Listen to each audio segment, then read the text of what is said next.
नमस्कार दोस्तों। बेलापुर गांव छोटा जरूर था, लेकिन उसके अंदर छुपे राज बहुत बड़े थे। चारों तरफ फैले खेत, बीच में मिट्टी के घर और गांव से थोड़ी दूरी पर एक पुराना शमशान घाट, जहां दिन में भी सन्नाटा पसरा रहता था। गांव के लोग उस रास्ते से गुजरने से बचते थे, खासकर सूरज ढलने के बाद।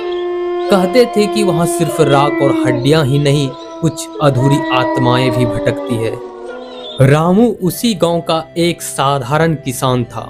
दिन भर खेत में काम करता, शाम को घर लौटता और अपनी पत्नी गीता और बेटे मोहन के साथ सादा जीवन जीता। उसे भूत प्रेत जैसी बातों पर कभी विश्वास नहीं था। जब भी कोई शमशान की कहानियां सुनाता, वह हंसकर टाल देता। ये सब डरपोक लोगों की बातें हैं, असली दुनिया में ऐसे कुछ नहीं होता। लेकिन कुछ सच्चाइयां ऐसी होती है जो विश्वास करने से पहले सामने आ खड़ी होती है। एक रात जब पूरा गांव गहरी नींद में था, रामू अचानक जाग गया। बाहर से हल्की सी आवाज आ रही थी, टक टक टक, जैसे कोई दरवाजे पर धीरे धीरे दस्तक दे रहा हो। उसने पहले सोचा कि शायद हवा का असर होगा, लेकिन आवाज फिर आई, इस बार थोड़ी तेज थी। गीता ने घबराकर उसकी ओर देखा और धीमी आवाज में बोली, मत खोलो, कुछ ठीक नहीं लग रहा। रामू ने उसकी बात को नजरअंदाज कर दिया। देखता हूं कौन है, कहकर वह दरवाजे की ओर बढ़ा।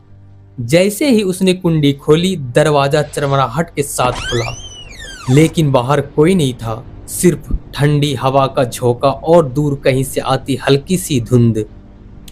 उसने चारों तरफ नजर दौड़ाई, लेकिन सन्नाटा इतना गहरा था कि अपनी सांसों की आवाज भी भारी लगने लगे। वह वापस अंदर आया और दरवाजा बंद कर लिया, लेकिन उस रात के बाद उसकी नींद पूरी तरह गायब हो गई। अगले दिन गांव में फिर वही चर्चा शुरू हो गई। शमशान के पास रात को किसी के रोने की आवाज सुनाई देती है। कोई कहता है वहां एक औरत दिखती है, सफेद साड़ी में। कोई कहता है उसकी आंखें नहीं है, सिर्फ काले गड्ढे हैं। रामू ने फिर भी इन बातों को गंभीरता से नहीं लिया, लेकिन उसके मन में एक अजीब सी बेचैनी जरूर घर कर गई थी। शाम को खेत से लौटते समय उसकी नजर अनायास ही शमशान की ओर उठ गई। सूरज ढल चुका था और वहां हल्की धुंध फैलने लगी थी। पता नहीं क्यों उसके कदम खुद ब खुद उसी दिशा में बढ़ने लगे। जैसे ही वह शमशान के पास पहुंचा, हवा अचानक ठंडी हो गई। पेड़ों की शाखाएं अजीब तरह से हिलने लगी, जैसे कोई अदृश्य ताकत उन्हें झकझोर रही हो।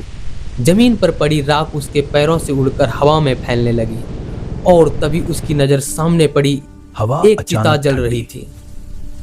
रामू ठिठक गया। गांव में आज किसी की मौत नहीं हुई थी, फिर यह चिता कैसे जल रही थी?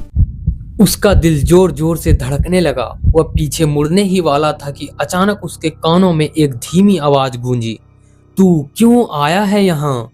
रामू ने झटके से पीछे देखा, लेकिन वहां कोई नहीं था। उसकी सांसें तेज हो गई। उसने खुद को समझाया कि यह उसका भ्रम है, लेकिन तभी धुंध के बीच एक आकृति उभरने लगी। धीरे धीरे साफ होती हुई एक औरत, सफेद साड़ी में लिपटी हुई।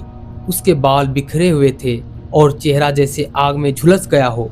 उसकी आंखें खाली थी, लेकिन फिर भी ऐसा लग रहा था कि वह सीधे रामू को घूर रही है। रामू के पैर जैसे जमीन में जम गए।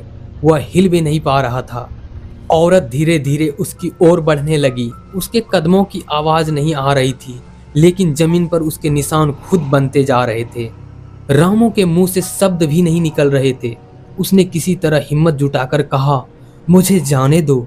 औरत रुक गई। उसके चेहरे पर एक अजीब सी मुस्कान फैल गई, डरावनी, ठंडी और खामोश। अब तू भी यही रहेगा। इतना सुनते ही रामू की हिम्मत जवाब दे गई। उसने पूरी ताकत लगाकर खुद को घुमाया और भागने लगा। पीछे से उसे आवाज सुनाई देती रही, कभी हंसी, कभी रोना, कभी किसी के दौड़ने की आहट। वह बिना पीछे देखते भागता रहा, जब तक कि वह अपने घर नहीं पहुंच गया। रामू को दरवाजा खटखटाने की भी हिम्मत नहीं बची थी। वह सीधे अंदर घुस गया। गीता ने उसे देखा तो वह घबरा गई।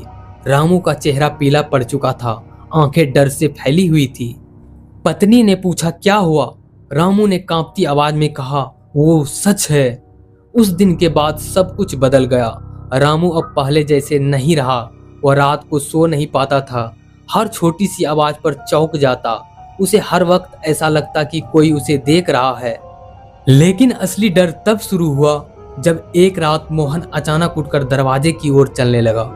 उसकी आंखें खुली थी, लेकिन वह जैसे नींद में था। गीता ने उसे पकड़ लिया। कहाँ जा रहा है? मोहन ने धीमी आवाज में कहा। वो दीदी बुला रही है शमशान से। रामू का खून जम गया। अब यह सिर्फ उसका भ्रम नहीं था। अगले दिन गांव के पंडित को बुलाया गया। पंडित ने घर में पूजा की, कुछ मंत्र पढ़े और फिर गंभीर होकर बोला, यह कोई साधारण आत्मा नहीं है, यह बदला लेने आई है।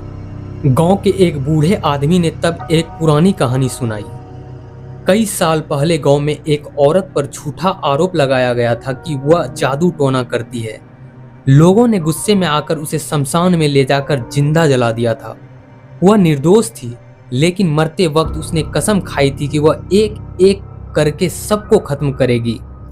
रामू के पैरों तले जमीन खिसक गई।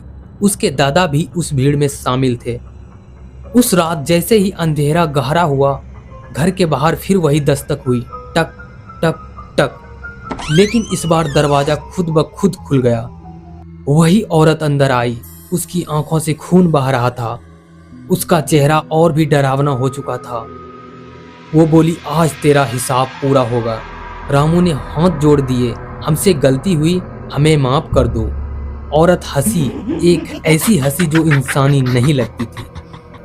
माफी, जब मुझे जिंदा जलाया गया था तब क्यों नहीं सोचा था?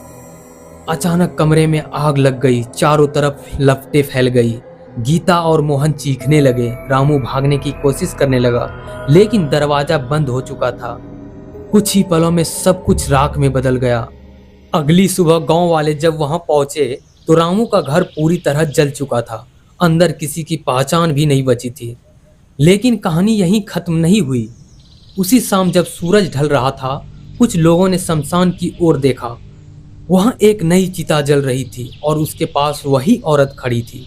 वह धीरे धीरे मुस्कुरा रही थी और फिर उसने सिर घुमाकर गांव की ओर देखा, जैसे वह अगला शिकार चुन रही हो। उस रात के बाद बेलापुर गांव में कोई भी शमशान की ओर नहीं गया। लेकिन कभी कभी जब हवा बहुत ठंडी हो जाती है और सन्नाटा बहुत गहरा, तो दूर से आज भी एक आवाज़ सुनाई देती है, अब अगला कौन?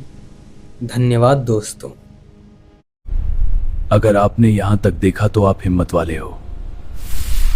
सब्सक्राइब करो, वरना आज रात वो वापस आ जाएगा।